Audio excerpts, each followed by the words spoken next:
হরে কৃষ্ণ, রাধে রাধে। তো আজ থেকে পুরুষোত্তম মাস শুরু হয়ে গেছে। অনেকে এই মাসটাকে মল মাস বলে থাকো। এই বিষয় নিয়ে আমি আজকে কিছু বলবো। তো চলো তোমরা দেখতে থাকো। তোমাদের যদি ভালো লেগে থাকে অবশ্যই লাইক কমেন্ট শেয়ার করে দিও।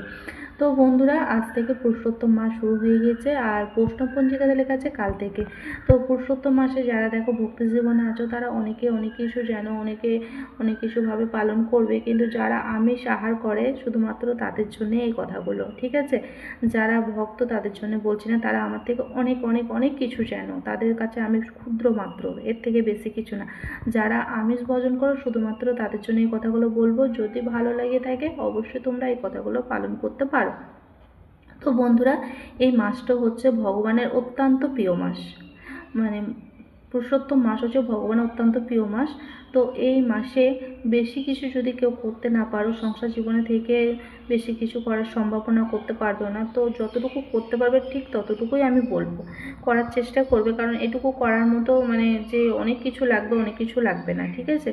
আমি যারা আমিষ আহার করো তাদেরকে বলবো এই মাসটা গোটাটা আমিষ আহার বর্জন করো। আর 33 সংখ্যা হচ্ছে খুব শুভ সংখ্যা, তাই প্রতিদিন 33 মালা জপ করো। আর ভগবানকে তিলের প্রদীপ, ঘিয়ের প্রদীপ তীর্দান করো ভগবানকে। আর ভগবানকে ভালো কিছু মানে 33টা মানে 33 রকমের ভোগ না লাগাতেও পারলেও ভালো ভালো ভগবানকে ভোগ লাগাবার চেষ্টা করো রন্ধন করে। আর প্রত্যেক দিন 33টা তুলসীপত্র তুলে ভগবানের চরণে নিবেদন করো। ব্যাস এটুকু যদি করতে পারো এই মাসে, তো অনেক অনেক পুণ্য লাভ করবে। আর কিছু বলার নাই। শুধুমাত্র যারা আমিষ আহার করো তাদের জন্য এই কথাগুলো বললাম। তারা অবশ্যই এইটুকু কাজ অবশ্যই করতে পারবে। আর যদি আমি ভুল বলে থাকি আমাকে ক্ষমা করো। হরে কৃষ্ণ, রাধে রাধে।